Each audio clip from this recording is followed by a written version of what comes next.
a thumbnail pose right off the top, so we're nice. That's the most apocalyptic. Can you leave that in? Can you leave that in? I just want everyone to know that I don't know how to say it. Like, if you think that podcasters and influencers and whatever are soulless, just gentle suggestions of what humanity used to look like, just know that if saying smash the like button, like, subscribe, like, we're not even saying like, I hope you like me. We're like, smash it, please. But there's also a moment before every podcast where you have to do the thumbnail. You have to smile and like get a still. And every time I do it, like a little bit of my soul, what is left of my soul, does like eke out of It could be worse. Could it? Yeah. How so? You could have the like 5,000 piranhas. Like I could be like over a pool of piranhas. You're being attacked and you're like, really, oh, you mean you could be like trying to get me to like do, that's happened. Sometimes I'll go on podcasts and they'll be like, so just be surprised. And I'm like, I can be shocked and disgusted at how you are trying to wrestle my dignity away from me, because that's the only expression I'm capable of right now. Like, because also this doesn't represent what happened. Sorry, I just missed the table. This should always be on my pose. No, we talked about the host depression for an hour and a half. There was no. You're not at an 11. No. I don't want anyone tuning in thinking they're going to see something entertaining. That's false advertising. Like, do you think, because false advertising is a crime, right? That's what that whole Pepsi Points documentary and stuff was about. I mean, like, can we start getting influencers on their JPEG, their title? What is it when you get a thumbnail? Like, this thumbnail promised me entertainment and there was none. Anyway, I'm just rambling. I'm going on tour, guys. I'm going to be in Austin, Texas at the Comedy Mothership, January 9th till 11th. I'm excited about that. I'm excited to go to like a club with no phones. When you go to the Comedy Mothership, you do not get to bring a phone with you and record. So get ready for what I'm going to say. Also, the Comedy Mothership, where I'm the only mother there. Eau Claire, Wisconsin on March 6th. People are excited about Eau Claire. Remember when I was like, where is that?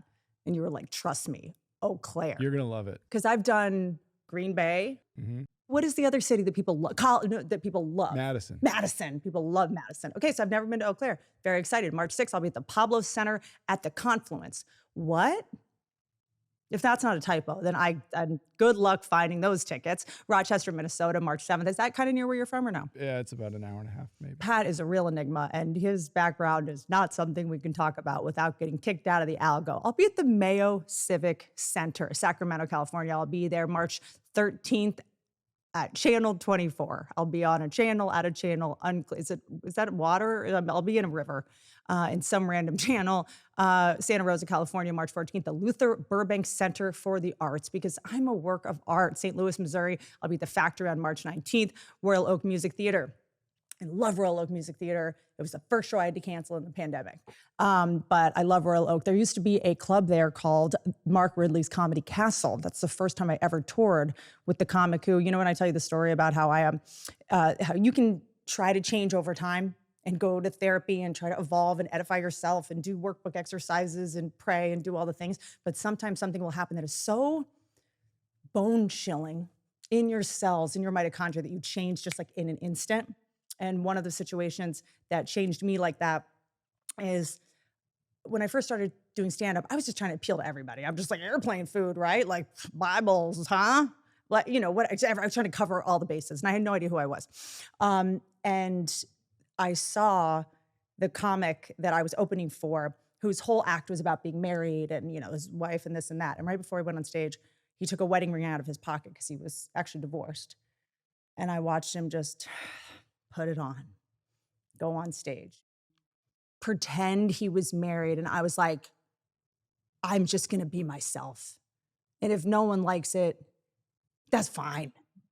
So that's why you've all heard every detail about my failed relationships and broken engagements, because I refuse to lie. I'll be at the Royal Oak Music Theater, though. That was at Mark Ridley's Comedy Castle, which hilariously, doing theaters is obviously amazing. This is my dream, and thank you guys for buying tickets so I can do this. But Mark Ridley's Comedy Castle had a door on stage that opened outwards. So you would go on stage. And the hardest part of stand-up, honestly, I can say after doing this for almost 20 years, is exiting the stage. For what it's just the weirdest, most awkward. It's the last thing everyone sees, and you wanna really leave on a high note when there's momentum and everyone's excited, and you've sort of convinced them that they've been in this hypnosis, and you've convinced them that you are, someone that lives in the moment somehow, and you've had them live in the moment and enjoy this kind of, um, half projection, half reality of like that. This person has, because we have delusional confidence. This person is confident. I don't have to take care of their feelings and I don't have to worry about them falling. It's the opposite of watching ice skating where you're like, please don't fall, please don't, you're like, and then a comic would always lock the door, you have to just lock the door. I mean, they lock it from so you'd be like, thank you, good night. Ah, and then you're like, da, da. You got like your notes and your drink. You have to just stand there like. You have to knock your way. Yeah, no one respects me, even the comic I pay to open for. Yeah, no, I'm just gonna, can I come in? Like, it's like, because also you realize that when we work at clubs, like we're the boss for that night. That's our company. That night, everyone kind of, there's, obviously the waitresses don't work for it, but it's like it's your club that night. Imagine if in any other business, the boss walked into an office and then someone locked the door so that they couldn't get to their next meeting. I mean, it's just like, you wonder why comedians are hanging by a thread. Omaha, Nebraska, I'll be the Astro Theater March 27th, Des Moines, Iowa, March 28th. I've been here before, the Hoyt Sherman Place. It's a cool prank. Philadelphia, rescheduling, go Birds, April 3rd, go Birds, Miller Theater. We'll get them next year. It's, I gotta say that Eagles game it was hard to watch. I was there. I'm starting to think I'm why they're losing every game I go to. No, it's just, I'm fascinated by what happens when people are on top, and when winners are winning and then they just self-sabotage or we've seen it, with people all over the place, but to see it with teams is like especially hard, because, it's like the devil comes for you when things are going well kind of thing. So you're like, oh, the Eagles are so good. Like what's going to be, and the chemistry is just gone. It's like what happened with the Chiefs last year when you just saw Mahomes and Travis Kelce be like, can you guys pretend you get along because of all the millions of dollars that you make? You can't, and this is, by the way, when I was at the last Eagles game against the Chargers, they lost to the Chargers, which is, it's always the case, Pat played basketball, that when you're a really good team and you play a mediocre team, you always play worse. So that's always the problem, is that when you're a good team and you play they're playing with heart. This is the game of their life. And they play better, and then you actually start playing worse, So that's like the cruel irony of playing a team that's like kind of worse than you. So they all started hating Jalen Hurts kind of out of nowhere. I have a little bit of gossip of what I think happened, but I can't confirm it, and I don't want to put that out there. But the point is, men or women, what are you doing? You're mad at the quarterback? You guys are mad at him? And it's affecting your life in any capacity? Can you imagine? Karen, can you imagine? Have you seen gymnasts? The girls? You think they get along? They high five each other. They carry each other off the mat when their ankle falls off. It's just like this whole thing of women are so emotional. It's like I watched a football team lose that won the Super Bowl last year to the Chargers because they were mad at Jalen. They were mad at Jalen Hurts. Can you imagine making that much money and having that much on the line and have destroyed every brain cell in your head in order to play this sport and win this trophy, and you can't get over your own ego of being mad at the quarterback and then just psychologically falling apart? It's also, when you see it's it'll be on Twitter or something. It'll be here's a picture of the Eagles or some NFL team being talked to by Tom Brady. You'll see them in a classroom kind of setting, or it'll be oh, they're getting Tony Robbins is there.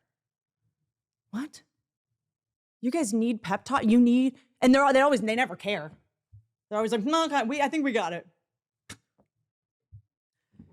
Why do you even need help figuring out how to like the other millionaire that's at your job? Why do we need these team building exercises? You're a team. You're actually a team. See, corporate companies, they need team building exercises because they're not a team. They're separate people in different cubicles that are all competing for the same job. They hate each other. You guys all have different jobs, different positions. None of you are competing for the same job. You started competing with the people on your team. You guys need help being a team, but you're a team. Does anyone want to win anymore? I don't know.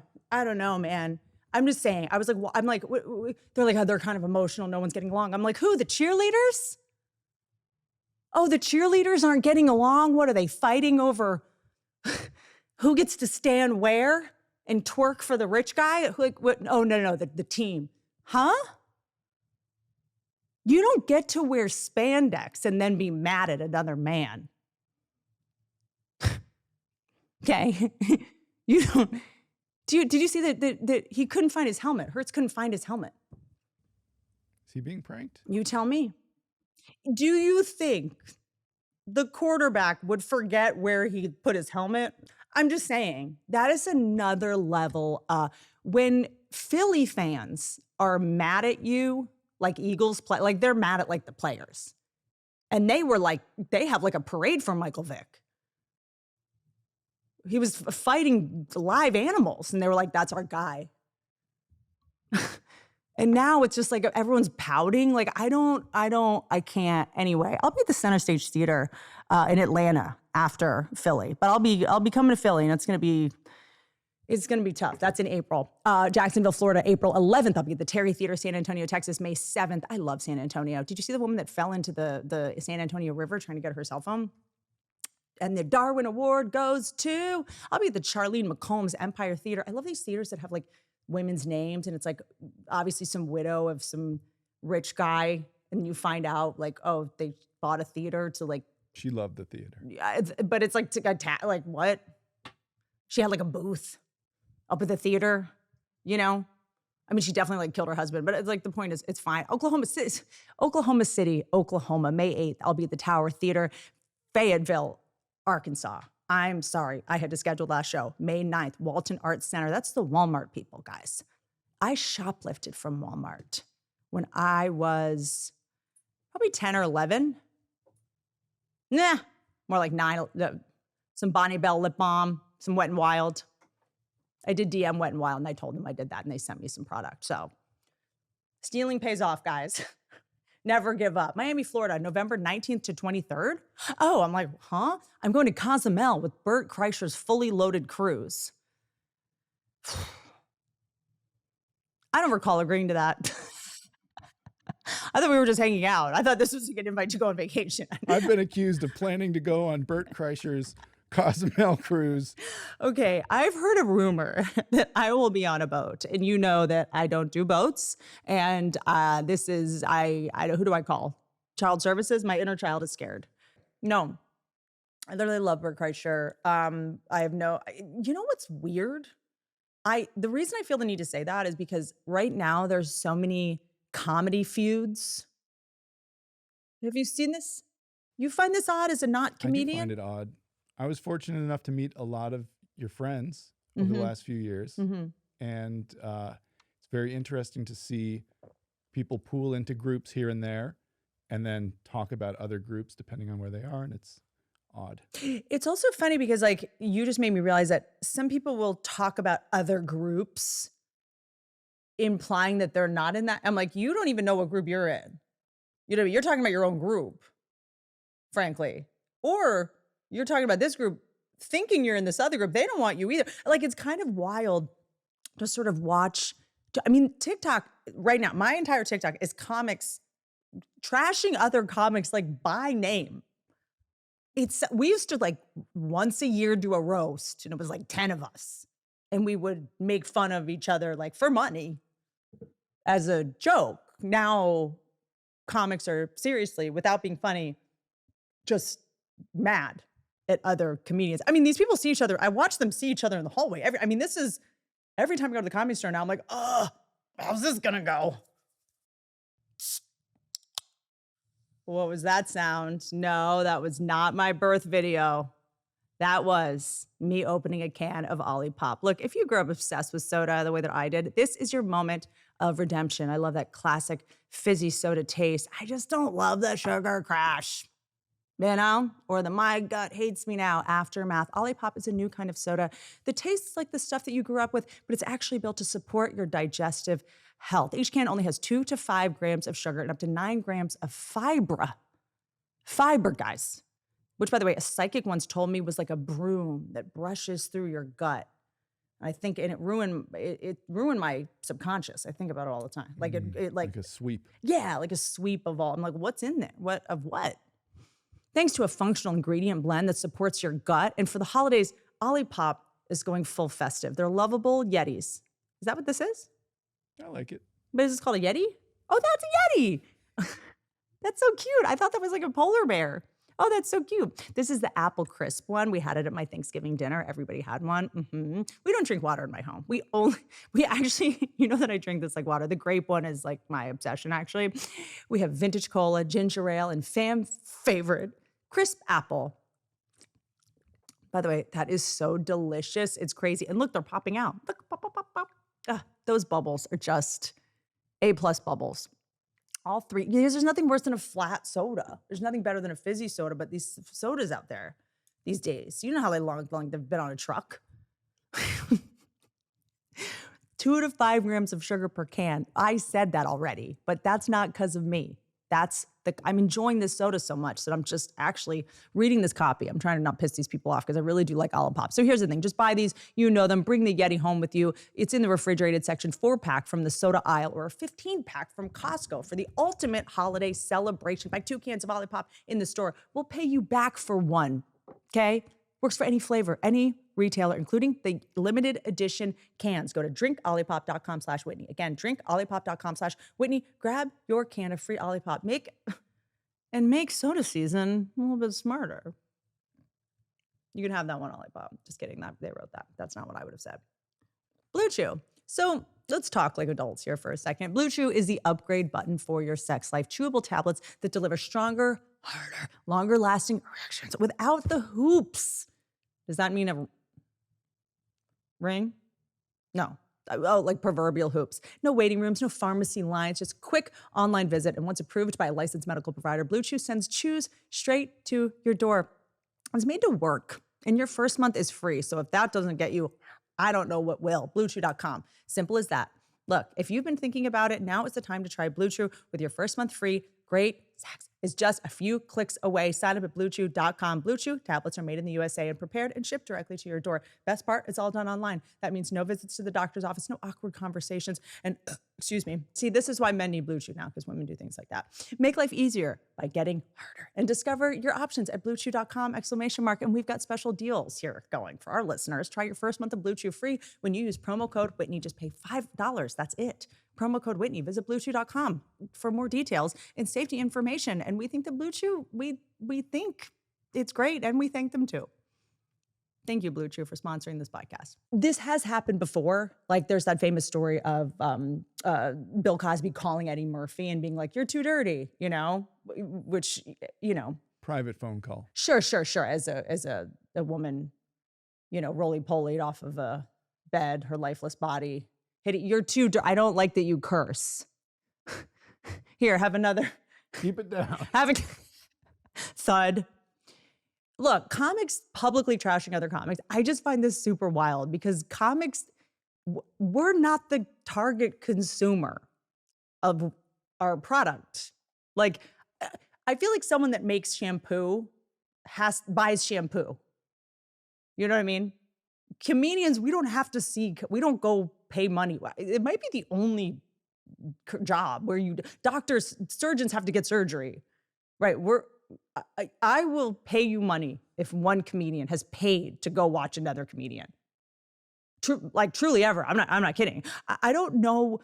This is worth bringing up because something happened where comics became the morality police to each other. It used to be us against those in power, right? And we didn't have to get along. We're not the Eagles. We're on an NFL team. We don't have to all be best friends in order to do our jobs, okay? But it's like, the idea was like, the idea is, why would we all get along? Our job is to be grumpy and complain and find flaw. And we don't want to get along because that would mean we're too similar. And we all want to be unique and like special and so different than everybody else, right? And we kind of know to be a little bit rough with each other because that's what respect kind of looks like. It's like, oh, you can take it. Like we're the only people that can spar with each other without hurting anyone else. And it's like, we all know that our childhood was like, it's like a warm hug to be like, hey, to be rude to each other. We're like, okay, you get me. We see, whatever. The point is, there's this thing now where comics, instead of all of us as a unit sort of being against those in power, now it's like comics got the very power they used to criticize, and now they're just turning on each other. It used to be all of us going like, these people think they're moral, but look what they're doing. And look what a charity really is. But now it's like, this guy look who it's just like, what are you doing? Podcasting, the same thing. We treat podcasts like green room conversations now.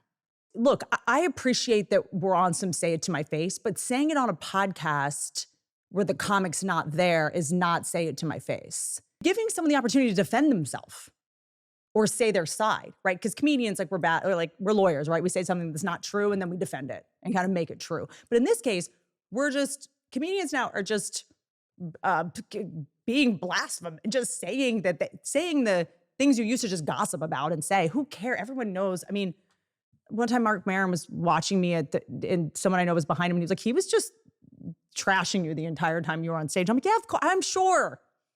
Of course. Mark Maron does me the honor of, we get fights in person, face to face, right? That's the way you're supposed to argue about. For these comics to go on podcasts and start talking vaguely though about, well, these comics in Austin, and that's even more petty because you're not name them. You're trying to just come for a general group of people. All the comics that did this festival, all the comics that live in this city, all the comics that talk about politics or that align with this political party, instead of naming a person. It's a little bit of both, right? So it's like, I don't know if I would, because the people that are naming a person is also really cheap because you're not doing it to their face. Like, when did comics it used to be like, let's go outside and talk about this. And you would see like two comics going at it in a parking lot, like adults, but now it's just like, everyone's like recording and posting things we used to whisper. As a society, we discovered that the things that we used to whisper, if we say them loud, we can make money and views. Whispering is for poor people. No one makes money whispering about their coworkers anymore. When's the last time you heard someone whisper, by the way? Just really. I'm not even joking. I'm obsessed with the things that slowly fade out in society that we don't really notice. But then one day you're just like, what happened to whispering? Like what? Like, remember whispering? Remember shame? Remember kids? Remember you kids used to have casts all the time with bars, and there's just things that you're like, whatever happened to that? Slap bracelets? Where did those go? Sneaker wedges? They just stopped making them? That was my thing. They were a very big part of my life. And now I can only get them on eBay. They're so basic and so corny and so cringy, but cringecore is my brand. All right. And I am a girl, not yet a woman. And one time I was with Andrew Schultz, this was a while ago. I was in New York.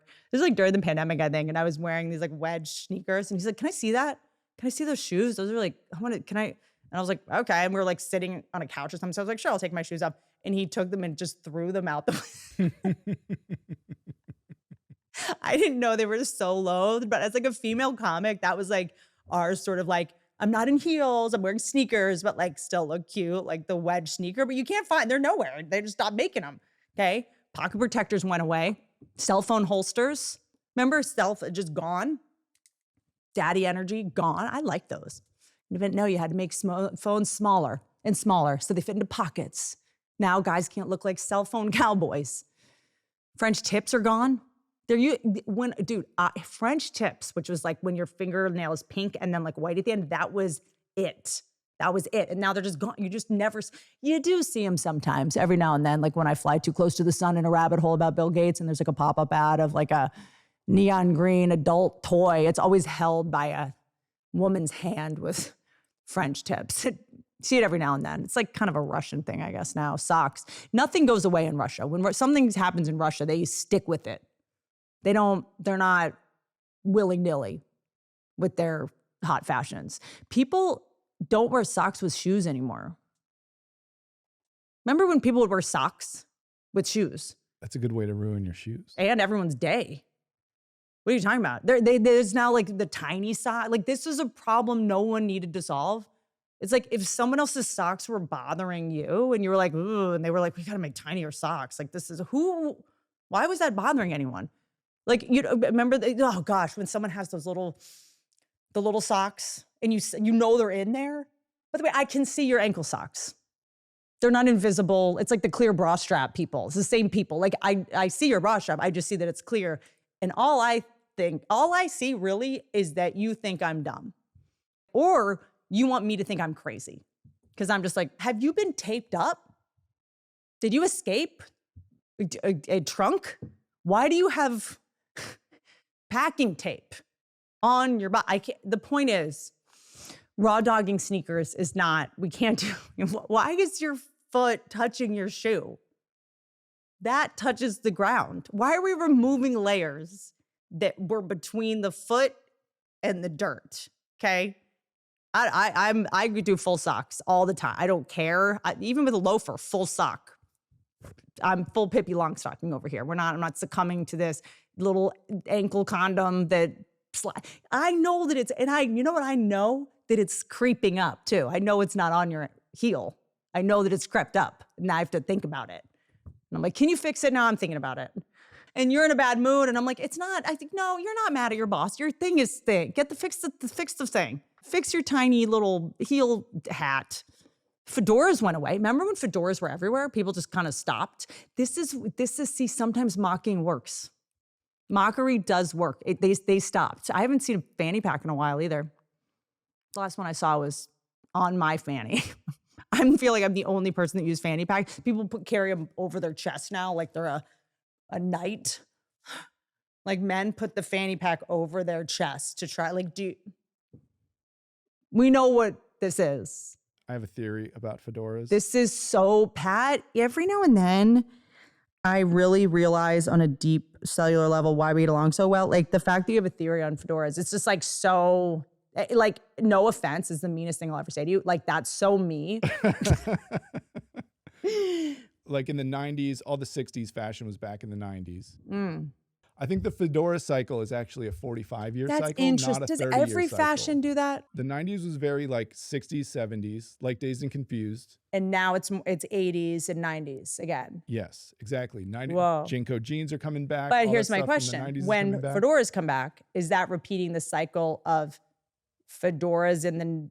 I think mainstream is on 30 to 35-year cycle, and fedoras are on 45 to 50-year cycle.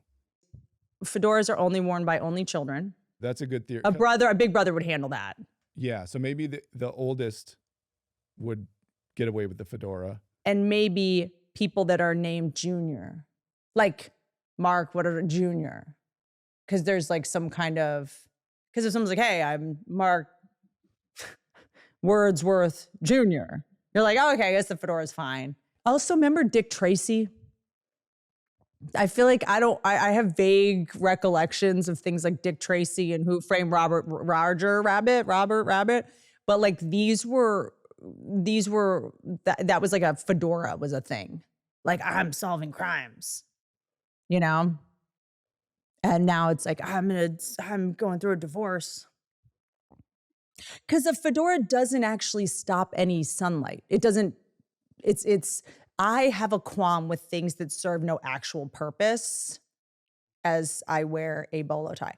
But this does serve a purpose. It's to let you know I'm nuts.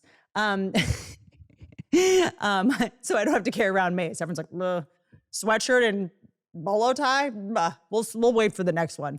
I feel like fashion with men is a little bit like you wait for a wave and you try to take it. Men like try like do floaters. It's like, oh, can we, wear fedoras? And they like try it. And if the answer is like, no, you can't. Like, like remember the everyone that went to like Dave Matthews Band and Fish concerts would all wear that braided puka shell. Like they tried it and we were like guys have to keep seeing what they can get away with. Now it's like harem pants, And the reality is that all of you should just dress like Pat. Just dress like, dress like you haven't looked in a mirror in 30 years. but there's a method to it. Like if you're not wearing a 50-cent shirt once a month, are you even a man? Real men wear great men on their chest with pride, not team jerseys, I am in the market for a Don Rickles shirt. That's the next. You were the third person that has brought up Don Rickles to me in like 2 days. What is that, Bader Meinhof? Oh, the third confirmation? Yeah, exactly. Like it's like do people always bring up Don Rickles to me? But I just noticed it because you did it, or... I think that means that there will be some Don Rickles related event in your life. But does that mean, okay, so Bader Meinhof is like, someone says the word defenestrate. I've never heard this word before, huh? Right? It means to throw someone out a window. And someone's like, I've never heard that word. That's so crazy. And then the next day they hear it. And then the next day they read it. And they're like, hold on. That was kind of mystical before the internet and apps and stuff. But now with like social media, like Chris will say something and he'll be like, should we go see Train? And I'm like, I was just thinking about Train. That's so weird. And he was like, someone brought up Train to me. And I'm like, yeah, because we all follow the same people. There was a video. We all got the same video. And now your phones are pushing it, reinforcing it too. Of course. Like someone will be like, remember Twister? And I'm like, I just saw a thing for Twister. And I think it's this magical coincidence. And I'm like basing my entire like spirituality and concept of like how the world, I'm like, see, the universe is talking to me.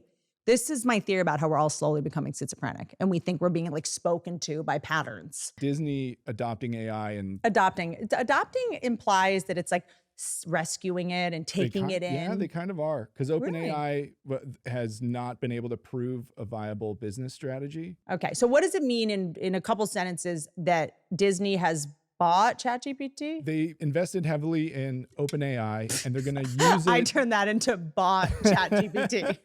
They're going to use it to create from their library of material that they own, which is a ton of things. But what they're targeting is user-generated content, which is like when you have a Disney Plus subscription, it's going to be analyzing your life and it's going to be changing the movies and the shows that you're watching on the fly for you. So you're going to go like, oh, she has 2 dead parents. Maybe not every Disney movie should be about parents dying. Like, I'm not even kidding. Well, like the way everyone's been siloed off from each other in social media. But will it be like this? A movie that's about Lion King can be turned into Horse King because I love horses, and they'll make a horse version. They would add a horse to the movie, or they would have a horse be the hero of the story or whatever. How about when you watch the movie, you watch your favorite movie, Frozen, and it's you?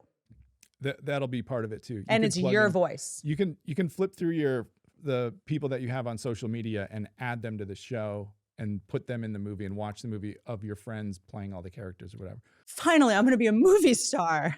Now what, Mom? In as much as everyone's been siloed off on their phones through algorithms and social media, there's always been sort of a common, like, everybody can go and watch the same movie right now. Yeah. Or they can watch the same event, sporting event or whatever. Yeah. And there's some common truth representation of something that happened that everyone can say, I saw that and I liked the ending and I didn't like the ending or whatever. But by the way, there's no individual work of art at that point. Everybody will have seen Frozen, but nobody saw the same Frozen. Well, see, this is already happening. That's the other thing, which is like, I think it's going to take movies like this situation for people to realize like, well, we're arguing like, you saw Frozen. Well, at the end, when they got married, they didn't get married. Yes, they did. And we're like, oh, we're watching 2 different movies. The same thing's already happening with the news. Like that's already happening, but it's going to take like movies that takes a little bit of tension out of it, or like the default of like, why would you lie about a movie? You must be mistaken. Whereas we don't do that with news and politics. We don't go, oh, maybe we just got the different news. When it comes because there's only one of the movie. There's many reports of the story. That's a good news. point. That's a good point. There's a lot of different angles. That's a good point. There's one movie or there's one But there'll be like one song. news story and I'll be like, no, this happened. And Yeah. someone will be like, no, this happened. It's like, hold on.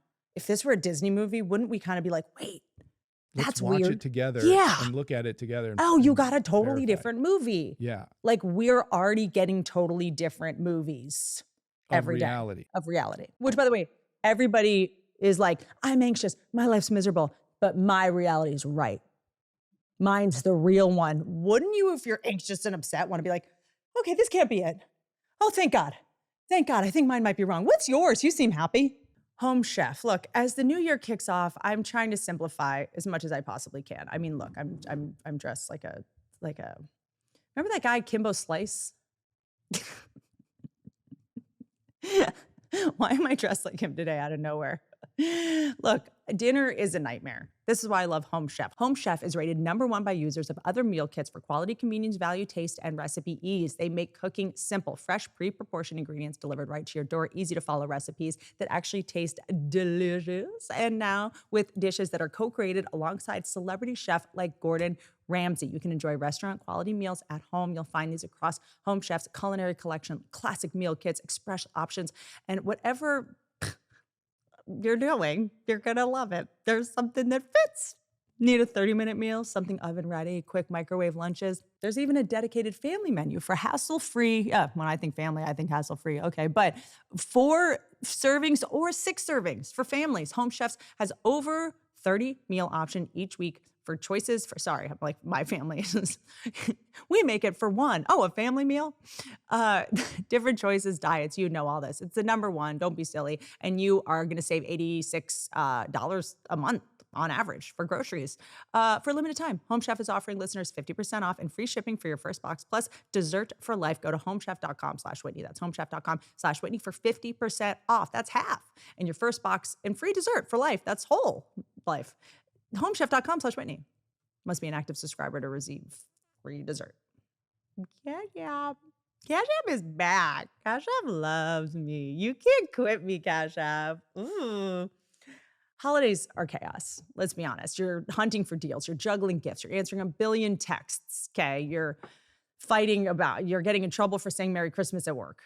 Okay. It's happy holidays. All right. So this is when they get you. This is when the scammers slide in, the liars, the thieves, and the worms. They know holidays are busy for everyone, which can make us targets for what? Scams. And your family's around.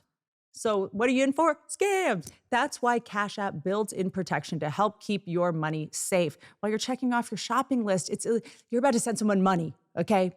To someone for a deal. It's too good to be true. Cash App flags a potential scam. They're gonna warn you before you even send the money. Where were you for the past 20 years of my life, Cash App? Cash App also gives you an extra layer of protection with features like security lock. You can require a PIN, Face ID, fingerprint, or to unlock your account to move money around. So if someone gets a hold of your unlocked phone at a holiday party, swiped right a couple too many times on someone whose eyeballs are a little too small, we got you. Your money is right where you left it. Gift yourself some peace of mind this holiday season. Download the Cash App. For a limited time only, new Cash App customers can use our exclusive code to earn some additional cash. Just download Cash App. Use our exclusive referral code, SECURE10, in your profile. SECURE10. Send $5 to a friend. Within 14 days, you're going to get $10 dropped right into your account. Terms apply. That's money. That's Cash App. Cash App's a financial services platform. It's not a bank. Duh. Bank services provided by Cash App's bank partners. Prepaid debit card issued by Sutton Bank. Member FDIC. Promotions provided by Cash App. Blocking brand. Cash App. Nope. Cash.app/legal/podcast for full disclosures. Can we pull up that site? Yeah. Can you bookmark? This episode, we're going to read aloud. Okay, we're just going to read the disclosures. Just pull it up. Thanks. I went to New Orleans and, look, I know that's what he just said felt kind of dystopian, but here's some great news. People were smoking. It's kind of like, I don't know if this is a testament to how people are just like, all right, we're being recorded more than ever. I'm want to just smoke. Like, no one's worried about surveillance. Nobody's worried about your purchases being trafficked, because if you buy cigarettes with a credit card, your health insurance company is going to know about it. No one's worried about any of this. It was kind of a breath of fresh air to see people just being like, God, let's not live forever. You know, it was like, it was kind of refreshing, because I feel like everyone's like, we're going to be in ketosis and we're going to live forever. And they're like, a couple more years is good. Like, you know, everything feels so polarized to me. And people either smoke and vape, or they only eat salmon skin and live in a bucket of ice. Like, is anyone just like in the middle anymore? Like, where are my like 2% milk people at? Like, is anyone just like trying the best they can, but refuses to make your body your entire identity? Like, I don't really identify as someone who like lives in a body. Like, I'm dead serious. Like, I've been so estranged from my body for so long. Like, when you have a kid, it's kind of another level of disassociation from your body, because, you know, normally it's just like, what is this thing that my like head is? What's this like tripod? This kind of janky, ratchet, rickety tripod that my head is like balancing on. Like, I hope I can get like a new one at some point, you know. And then you get pregnant and you're like, hold on, this thing that I lug around with my head just made a frog. Like, another human is in my body breathing like schmegma fluid. It's like, bleh. Like, I can't even, like, it actually, like, I can't even make eye contact with my own body. Like, I look in the mirror and I'm like, oh, I can't even look at you. Like, that's so, I've dealt with everything, but eating disorders, body dysmorphia, disordered eating, I think is not what you have to call it, whatever. I didn't call it an eating disorder. I called it starving myself. So men I would never date would think I was hot. And the guys that did date me, took me a while to realize we're gay. Straight guys are not into super skinny. That's just not normal. So I finally reconnect with my body. And I feel like I had some kind of like normal relationship with it after all that. But then you get pregnant and you're like, I've got eyeballs in my body. Like sockets. Bleh. Like, it's such a, it's just like, get it away from me. It's like you're handcuffed to a monster. Did you see Saw, when Carrie Elways is like handcuffed to like he's like cut his arm off? I'm like, how do I, like, there's a monster that is being made inside my body that is going to be 8 pounds, 8 inches in circumference and radius. The exit is about 1 inch. And you're like, oh, wow. Like, there's just a ticking time bomb. So I'm just in hell for 9 months. I just have to sit around and wait to see how this is going to exit my body with no clear tunnel. It's kind of like, I did like being pregnant though. I was older, so I was just grateful to have given birth to anything besides a concrete figurine. So, you know, but it is like a sci-fi nightmare. Like, women will be like, I'm nauseous, I keep throwing up. It's like, yeah, it's nauseating, the idea of someone growing inside your body that won't be able to speak for like 7 years. You don't even know this person. Like, you don't know this person. Like, remember when our parents would just like tell us crazy lines that we couldn't refute before the internet, and so we had to just like believe them? Like, they'd be like, if you eat a watermelon seed, a watermelon will grow in your stomach. And we were like, no, that's the worst thing. Yet women do that but it's a watermelon that has teeth that costs so much money, that has nails. Like, they come out with nails that are sharp, by the way. Do you know some babies have to break their shoulders to get out of their moms? Rough. Okay, I haven't really talked about my birth journey, but there's really just, you know, there's truly people just standing by with like cartoon, like saws, like knives, like hatchets. Like, they know that they're going to cut into you one way or another. I was cut in the undercarriage. They were standing by for a C-section, trust me. Just like Edward Scissorhands, just like, you know. But then you're like,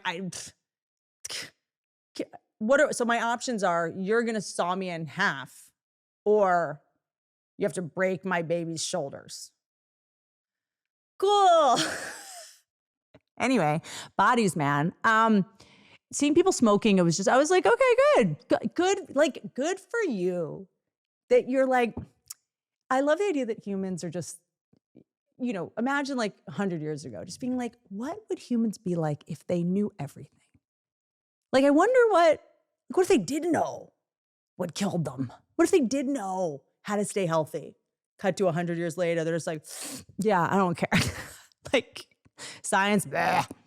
Like, science is so corny. Like, trying to be healthy is so corny. And honestly, I promise you, these people are healthier than anybody. I promise you. You know what? I actually had a therapist tell me once, the only one I really work with. And she was like, smoking might actually be good for you because you would take deep breaths. People smoking are actually relaxed and they're taking deep breaths. And the rest of us are dying of stress because we're trying to figure out how to make a blueberry smoothie on the freeway on the way to the spin class. Okay. It's just this onslaught of health and wellness podcasters. Like, just the idea that they're like, okay, dorks. Like, I just love that you think you're the cool kid until you see that. And you're like, those are the cool kids. Every time you release an episode of a health and wellness podcast, you should have to release a 5 to 10 minute interview with somebody who's older than 90. That's so funny. And they're like, I drink a 2 liter of Dr. Pepper every day. I eat Spam. I don't even open the can. I don't even know. Dude, I eat tuna out of a can. A lot of people recently, speaking of bodies, good segue, are accusing me of getting a nose job. My nose look different? Or my whole head just changed? You know that noses, as you get... People have accused you recently? Like, for some reason in the last week, as you get older, the tip of your nose detaches or something and it gets longer. Your nose and your ears never stop growing. Pat, oh my God, that's just ruined my day. That's worse than when I found out there's bugs in our eyelashes. Oh my God, that's the worst thing I've ever heard. Are you sure? Well, the good news about me is I get my ear bitten off every couple of years by a dog. So I would love for it to grow bigger. Anyway, I don't smoke, I don't drink. I do some supplements. I do the NAD, I do the True Niagen. I do that. Foliated B12. I do creatine now. And remember when creatine, the whole thing was like, it's so good for you. Men should take it. It makes you stronger and faster. So men, here it is. And I was like, oh, well, that's for men. Creatine's for men though. It makes you think faster. Why would they market that to us? It's the same, it was for men. It's like how lotion is only for women. Men have skin too. Men get ashy. It's a nightmare. Okay, so we have the same molecules, the same cellular jelly. It's good for men's brains. Men got creatine. We got lavender, which is now apparently proven to disrupt the endocrine system and cause hormonal disruption in children. No big deal. But creatine I'm taking now. I think it's good. I do that theanine, magnesium, an oil spray, and that's kind of it. But it's just wild to me that we spend all day scrolling hunched over on our phones, 2 inches from a screen. Our brain thinks it's the sun to get health tips and wellness hacks. I truly feel like we're better off never having seen one thing on the internet and just doing what we thought was healthy before all these wellness people were telling us to sleep 8 hours in a video they posted at 2 a.m. It's just, I don't know. I can't deal. Did you see that thing on the CEO of Planeteer, the data mining company? Palantir. Oh, sorry. Planeteer? Planeteer. No, it's a new one. This is a new one. Yeah, no. Palantir. Who cares? The competition is swift. Yeah. that he was giving a speech. Did you see this? Oh, I saw he was jumping around in his chair. I saw this going around and I'm just why would a billionaire ever speak to anyone? I just, the smartest people in the world cannot go, I'm going to say no to this. It is amazing how we put these people on pedestals. You're like, that person is the smartest person in the world. And then he's like, hey, how do I get to the talk that's being filmed? My Uber, I need the address for my Uber so I can come talk to a New York Times journalist about this dude, it's just amazing. Look, here's what I'll say. This is when I know someone, this is when my ears perk up about someone. When they do something that just a talk or a podcast or something that will reveal how, goofy they are. Like, the people around this guy encouraged him to go talk in front of a crowd on video, knowing full well he's going to blow up his entire life. Like, they knew how this would end. Do people know how many people try to stop me from doing truly everything I do? I at least have people who go, no, don't do that. And I'm like, I'll be fine. Reddit loves me. Like, they don't succeed in stopping me, but they try, okay? You can only lose at speaking in public at this point, even if what you say is fine. That's even worse. It'll get taken out of context, or they'll be like, wait a second, she was speaking at 2 p.m. Suspiciously coherent. And her kid, robot, AI, she spoke at 2 p.m., her kids get out of school at 3:30. Like, there's no way to win, all right? They'll cut it up late. They'll find out that I don't see a land acknowledgement on the beginning of this. I mean, that's when you know a speech went really well. When they start coming for the land acknowledgement that you forgot. Like, or you spoke at a thing 5 years later, this thing was a money laundering scheme and the company was rude to their interns and you sanitized it by showing up. If you don't have to be on camera, stay off camera, okay? Did it work for anyone that ever got interviewed by Sacha Baron Cohen? No one, get off camera. This is gonna be the new Darwinism. Who can stay off camera, right? Trained performers, we have practice knowing how to not talk when the microphone is on. We know how to prep the interview to not ask certain questions, or we know how to pivot if we need to, or do it. We know how to get through it without losing all of our jobs, all right? But these people that spend their whole lives off camera, and then, whose employees aren't thrilled to be working with them. Your personality is kind of I think we can all agree to build something that big. It's I bet you're a little prickly. I bet you could be described as brusque on a good day. To just go give a speech in front of journalists. When has this ever gone well? Tell me one. This is only Silicon Valley people. Have you ever seen John Deere give a speech? The CEO of Campbell's Soup? Find it. The lady that founded Burt's Bees, she did one podcast and no video. Sam Walton, who started Walmart, looked him up. He gave a speech, one speech 13 years ago, okay, at a museum, and he's reading off a piece of paper. You gotta understand, the truly successful people know to go hide. Let the guy who started Zara, he's a recluse. That's the power move. That's the flex. He knows those tops are just flimsy enough to make us all hate him if one spaghetti strap breaks. The Mars family, they don't talk to anyone. These people don't speak. You can't find them. Imagine being the face of stealing people's data and being like, I gotta go speak at this conference. Look, we all think Howard Hughes was crazy for being agoraphobic and mysterious. Now I'm just guys, I think that peeing in a mason jar is so much more sane than putting on wacky socks and your John Varvatos, those are heels, homie, to go down and answer questions from a journalist. Imagine knowing when to fold, knowing when to walk away from the poker table. Do you know what I mean? Bobby Fischer, best player in the world, beat the Russian guy or something, right? Disappeared. He's this is it. I did my best. I showed talking isn't my strong suit. I think I said everything I needed to say. Not much of a show pony. How about I just go live the rest of my life? I'm going to pass on TEDx Pensacola. Thanks. And getting no money to give a speech that's sponsored by Jeep. What are all these sponsors? So this guy, the CEO of Planeteer, shows up in the New York Times. Sorry, it's so, I love a petty grudge that all these people that have the biggest therapists in the world and access to the psychological medicine and all this stuff to heal and be present and move on, that you're he's still the dork from high school who has to get his revenge, is doing all this just so the girl that rejected him is he's the one that got away. He shows up in the New York Times Deal Book Summit. What?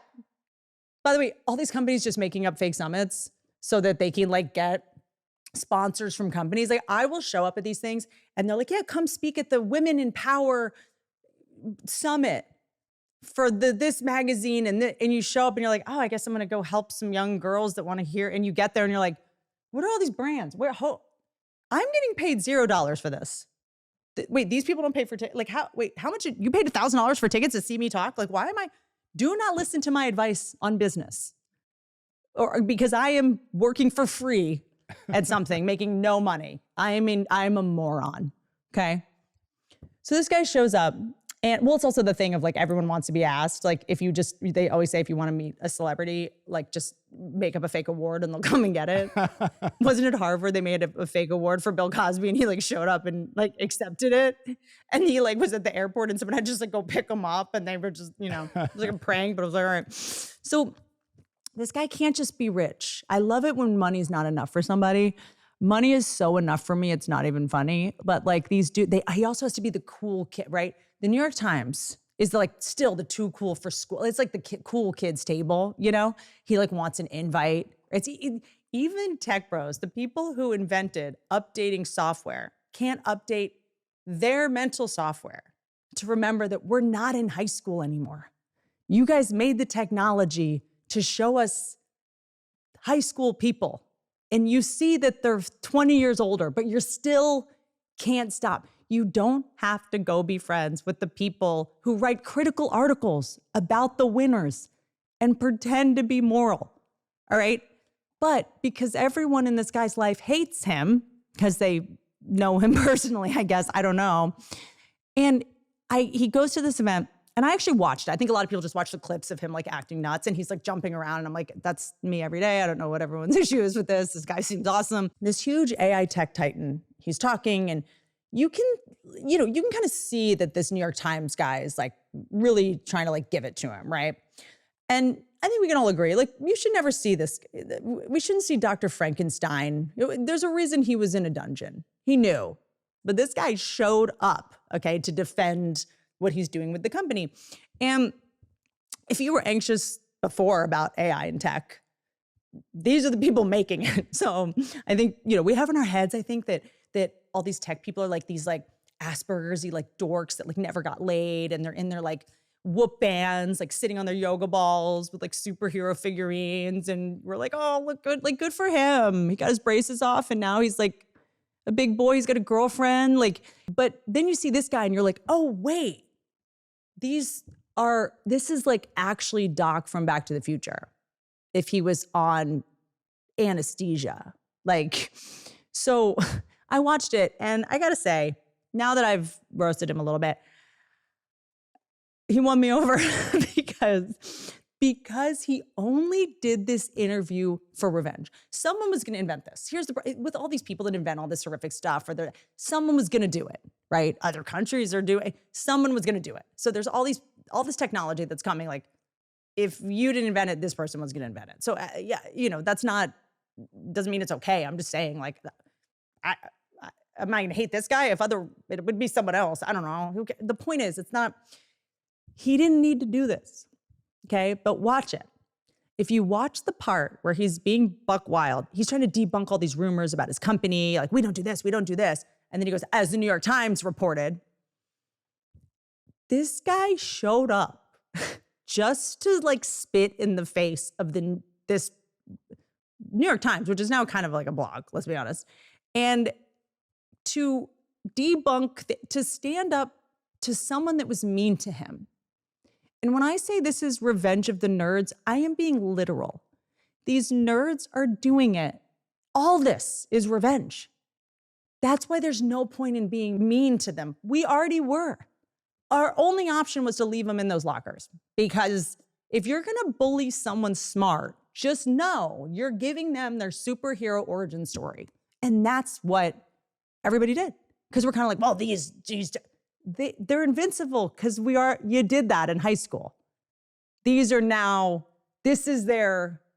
getting back at us, right? The girls that didn't date them in high school, I'm getting their period. You wouldn't go to prom with me. Huh. We're making it so phones charge wirelessly. So you never have an excuse to not call me back. I'm going to go to prom with everybody. That's it. Digitally. I'm the prom king in every high school in America. At all the proms. Like, they put Wi-Fi on a plane. That was the only chance we had left to be alone. And that's the only excuse we had to be like, sorry, I didn't call you back. I was on a plane. No, he's like, no. We put Wi-Fi in the clouds. You can never escape us. These dorks won't stop till they can film us peeing from inside the smart toilet. They know to just put smart in front of it. That's how dumb they think we are. It's like, I'm dumb if I don't buy this. I have a dumb toilet. This machine is smart. It can give me directions. It can make my coffee. It collects particles from my pee to tell me what nutrients I'm missing. But how do you think it's getting the pee? Okay. We've always had surveillance, though. That's the other thing. So God is like the first surveillance, right? And then like Santa, right? I don't know. Were people this mad when photo developing places came out? Bring your film and we'll print it out. We'll make as many copies as we want for ourselves, but you will get your 5x7 very sticky for no apparent reason photos as well. Like, we've always it's weird where we kind of like draw the line, you know? Surveillance is, I think the weirdest part of surveillance is when you don't have it, that's when you want it. But when you have it, you really don't want it. When something crazy happens, everyone's like, did someone get that? You know, like when you get robbed, you're like, how is there no video of this? A friend of mine got like kind of hit by a car and we're like, no one? None of these restaurants are filming 24/7? But then it's like, don't, whatever you do, don't surveil me unless I'm in trouble.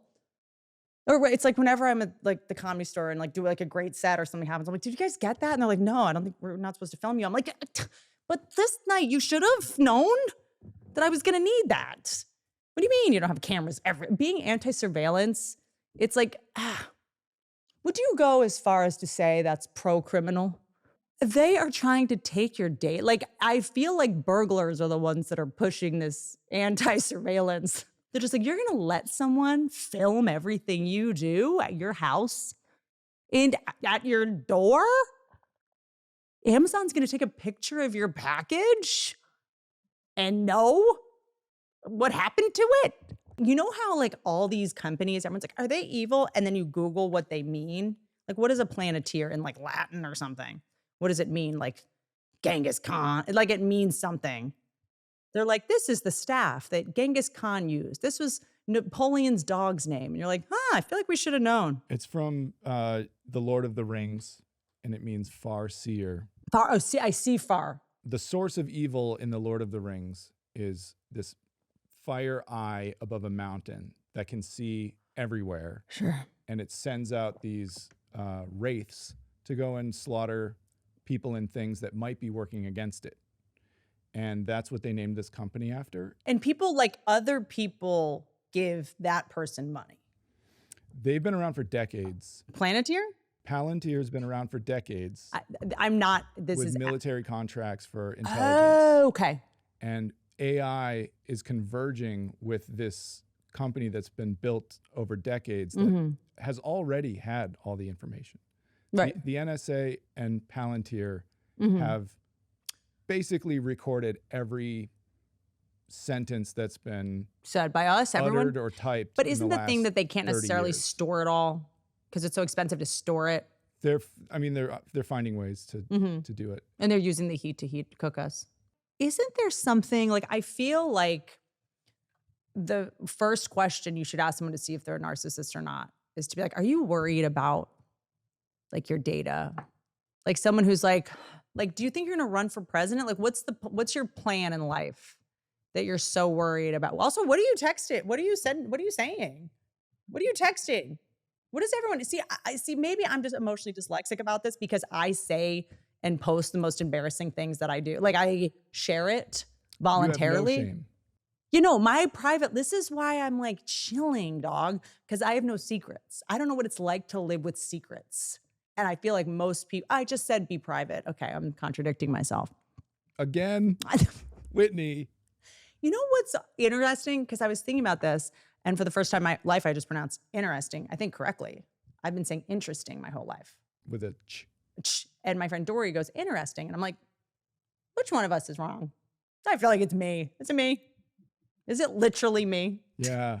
Like you're from London, gonna ride She's the like, tube. it's literally interesting, not literally Tuesday. interesting, babe. But there's certain things that are locked. It's locked. It's not. We're not going back. It's just, is it weird that I don't know. Maybe I think my brain also, I get on the winning team. If I know something's insurmountable, I'm like, I love it. I'm in. I ride the horse in the direction it's going. I will delude myself and be like, is that so bad? It can't be that bad because it's happening. And you know what else? I've said it before. Hating it implies you understand it. And you don't. For me to hate it would imply that I understood any of it. And I don't, So I'm just going to go, great. You know that I love the question, is there a company or does our government or the FBI or the CIA or all these people that were just like, they're corrupt. Like, is there an organization that saves our life 1,000 times a day and we have no idea about it? And because they can't tell us, we're like, they don't do anything. Yeah. Like, is there any world where a company like this, like, is maybe already doing, like there's a, I'm not going to say what the company is, but they do something in the intimacy space where they are able to kind of like bust pedophiles and they just do it. But they also can't say that because they're like, wait, what? Or, is there a company like this that on some level we're like, oh, this is, maybe it's militarily doing all these good things, but we're just like, oh, it's going to like have my emails. I always think they know something we don't. They're like, the benefits of this will save your life every day. Yeah, it's kind of weird that we've got all your emails, but like your mom will live longer because of that. Well, there's going to be a karma algorithm at some point where someone who says, I don't like this, they might just never get a job because their phone heard them say that they don't like the government. They might just never get hired. You know what's weird about it? Well, if it's a man, they'll then get hired by the government. They'll be like, help us fix it. What don't you like? That's like Frank Abagnale 101, the guy that like scammed the government. They were like, come tell us how you did it. $500,000 a year. You don't like us? Come, neither do we. We hate ourselves. Like, But yeah, that's so corporations are already doing like deep research on people. Certain people are like, there's already those like voice disguisers and like, everyone will have like a mask that's like not a COVID mask, but it like disguises your voice. Daft Punk got ahead of it, right? Everyone's gonna be wearing a helmet or a mask or Halloween. It's gonna be Halloween every day. Everyone's gonna be like in a disguise. So it's gonna get funny. Like I do think sort of when people are like, oh, there's cameras out. Like I'm just gonna start wearing a Homer Simpson mask They're to gonna work. start sending their robot avatar to work. Yeah, totally. Like it's gonna get fun, you They're guys. gonna be like, something's wrong with Craig. And he's like, old Darth Vader over here. Who is that? Yeah. Like, does he work here? Like, we don't even like, what do you mean? Like, got the same everyone, you're just going to go to someone's house and they're like, oh, I hate the government. Like, what are you doing? He's like, trust me. No, watch. They're going to shoot me, but it's really my robot. Yeah. Like, I don't want them to know that I'm the one saying I'm going to film them killing me. As you were. Like, everyone's going to have to be in accents doing impressions of other people. They're going to be like, Steven Seagal. No, this was someone doing an impression of me. Yeah. That wasn't me. It's just going to be like the ending of a Scooby-Doo episode all day long, everywhere you look. See you next week, you guys. I have so much more that I want to say, but we're running out of time. And I have it next week. And I'm going to do CNN, for some reason, has not. I think I missed an email. Next episode is going to be a big, juicy roast. And you know what? I can't wait. I'm also going to do a big roast in January on a very big platform. And I'm excited because I'm fascinated by the fact that some people think that I'm like the queen of Me Too, like the cancel culture, like hardcore left. And other people are like, you're a Trumper. Like, and I think going on CNN and making fun of the election last year, people are like, so you're like, because people cannot, like, can't, they just sort of like, ugh. I can't just laugh at this. I have to be mad about something like comedy. Like, ah, how dare you try to make me laugh? It's New Year's Eve. I'm pissed. I need, where's a hypocrite? I'm on the hunt. You'll do. You'll do. So I'm interested because now every now and then, or these days when I do roasts, it's always like I have a new, people are gonna be like, so you're a Green Party guy now? Bernie? Like I'll do a roast and someone will decide how I voted. It's like a Rorschach test to everybody. So I'm excited to see how this goes. Making fun of everyone, like equally, people just go, socialist. It always says so much more about the person accusing you than anyone else. I just went through puberty. It's a pleasure to be here. Don't ride elephants.